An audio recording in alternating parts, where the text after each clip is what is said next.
Hello, Vardhan. Let's read the question. The question is find the possible multiplicities x of the terms of the types xp 3/2. तो इसकी multiplicity निकालना है, possible multiplicities इस type के term symbol की.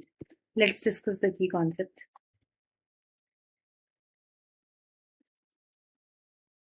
ये जो है xp 3/2, तो इसको हम ऐसे डिनोशन है, ये इसको ऐसे डिनोट करते हैं.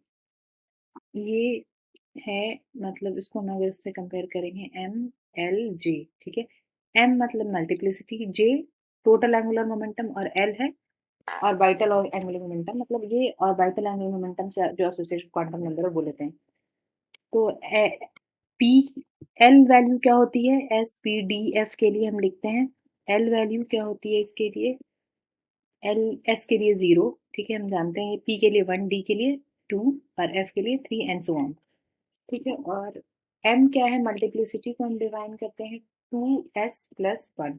जनरली यही होता है. ठीक है, और j क्या है, j जो है, j है टोटल एंगुलर मोमेंटम. तो j की वैल्यू होती है orbital plus spin.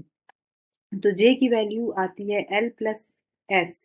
Maximum value l plus S और मिनिमम वैल्यू होगी l माइनस एस.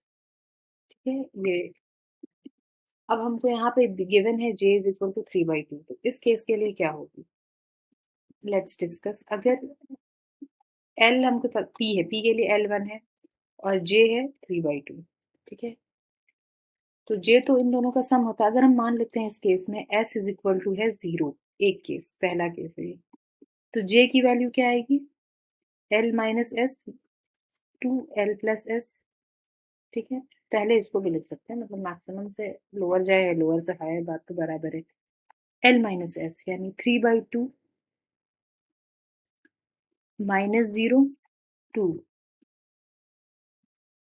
3/2 प्लस 0. ठीक है, तो जे की वैल्यू वही आई, एस 0 ही है तो जे तो 3/2 आया. तो ये केस पॉसिबल है, जे 3/2. ये वाला केस जो है, इस केस में हमारे लिए पॉसिबल है, एस इज इक्वल टू 0. तो जब एस इज इक्वल टू 0 है तो मल्टीप्लिसिटी क्या हो जाएगी, M is equal to 2s+1. तो 2s की जगह हम 0 पुट करेंगे तो 2 इंटू 0+1. तो मल्टीप्लिसिटी आई 1, मतलब सिंगलेट स्टेट बनेगा. एस इज इक्वल टू 0 का क्या मतलब होता है, ये अलाइन जो है स्पिन वो ऑपोजिट होना, एक प्लस हाफ तो दूसरा माइनस हाफ. अब दूसरा केस ले लेते हैं 2. इस केस में हम मान लेते हैं कि s इज इक्वल टू 1 है, दोनों स्पिन जो है ऐसे अगर अलाइन है तो. s इज इक्वल टू 1 के केस में क्या होगा, j की वैल्यू, j वैल्यू क्या आएगी, l plus l minus s to l plus s. तो और l भी 1 है तो 2, और इसकी मिनिमम वैल्यू क्या हो जाएगी, l माइनस एस, 1 माइनस 1 0. तो 2 1 0 ये आया j वैल्यू. तो यहाँ पे तो है ही नहीं, ये 3/2, तो ये वाला केस नहीं है पॉसिबल. अब तीसरा केस लेते हैं. हम यहाँ पे मान रहे हैं कि एक ही है इस वैल्यू, हाफ. ठीक है, एस वैल्यू एक है हाफ और एल इज इक्वल टू है 1. एल इज इक्वल टू हम 1 ले लिया. तो जे वैल्यू क्या आ जाएगी, l plus s to l minus s. पहले माइनस लेते हैं, 1 माइनस हाफ इज हाफ और 1 प्लस हाफ 3/2. ठीक है, तो जे वैल्यू 2 आई, हाफ और 3/2. 3/2 तो हमारे क्वेश्चन में है, तो यहाँ पे एस की वैल्यू हम 1/2 अगर लिए तो ये भी पॉसिबल है. तो मल्टीप्लिसिटी इस केस में क्या हो जाएगी, 2 इंटू 1/2 प्लस 1, 2s+1. तो ये आ जाएगी multiplicity is equal to m is equal to 2. ठीक है, तो दो पॉसिबल केस है, एक में या तो सिंगलेट होगा या डबलेट.